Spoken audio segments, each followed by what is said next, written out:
Hello, good morning. This is your daily outlook for Friday, the 23rd of March. The euro slid against its major counterparts yesterday as fears about a global economic slowdown intensified. Following China's poor factory activity figures, manufacturing data from the eurozone's two largest economies further boosted risk aversion. The purchasing managers' surveys revealed yesterday that the manufacturing in France and Germany unexpectedly fell this month. World equities turned negative and worries about risks to global growth pushed high-yielding assets such as the Australian dollar lower. Against the dollar, the single currency dipped to 130.133 from 132.53 and later bounced back to trade at 132.12. Against the Japanese yen, the euro hit a one-week low at 108.48 from 110.46, a decline of 1.8%. The US dollar appeared stronger yesterday, supported by a heightened appetite for the safe haven currency. Against the Japanese yen, it fell to 82.32 from 83.46 after Japanese data showed an unexpected trade surplus supporting the yen. Initial jobless claims are still trending lower, showing further signs of an improved job sector.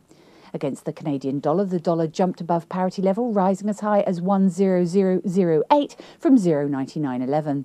Focus now turns to the Canadian inflation data expected later today. The Australian dollar tumbled against the US dollar on heightened concerns about a global economic slowdown. Yesterday's poor factory activity figures from China and weak data from Germany and France raised fears that the eurozone may not avoid recession. The pair dropped to 103.36 from 104.83, weighed by investors' lower appetite for high-yielding currencies.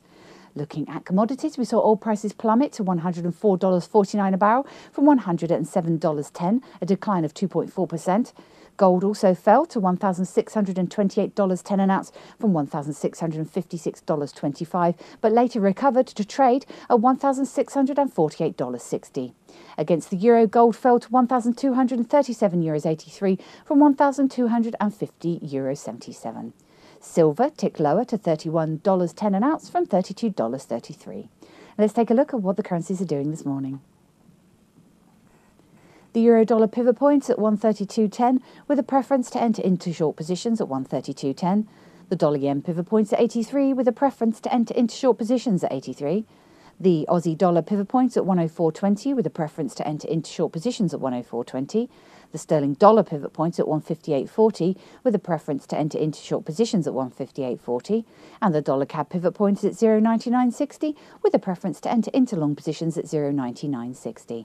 Looking at commodities, the oil pivot points at 105.80 with a preference to enter into short positions at 105.80.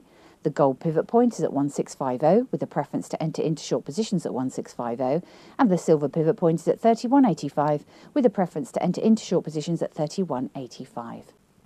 And of course, for more up-to-date information, please visit us at easy-forex.com.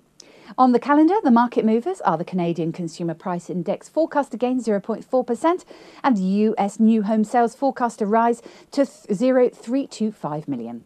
Now on to equities. In Europe, the FTSE was down 0.79%, the DAX was down 1.27%, and the CAC was down 1.56%. In the US, the SP 500 was down 0.72%, and the Dow was down 0.60%. In Asia at the time of writing, the Nikkei was down 1.14%, and the Hang Seng was down 1.34%. It's been your Daily Outlook. I'm Emma and Joe from the Easy Forex Dealing Room. Have a great weekend.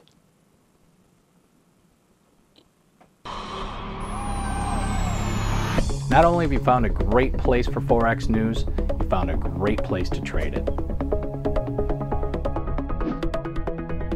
Registration is easy. Just click Join Now. Membership has its unique benefits, such as the freeze rate, the trade simulator, the inside viewer, and personal dealers. Your personal account manager is waiting for you now.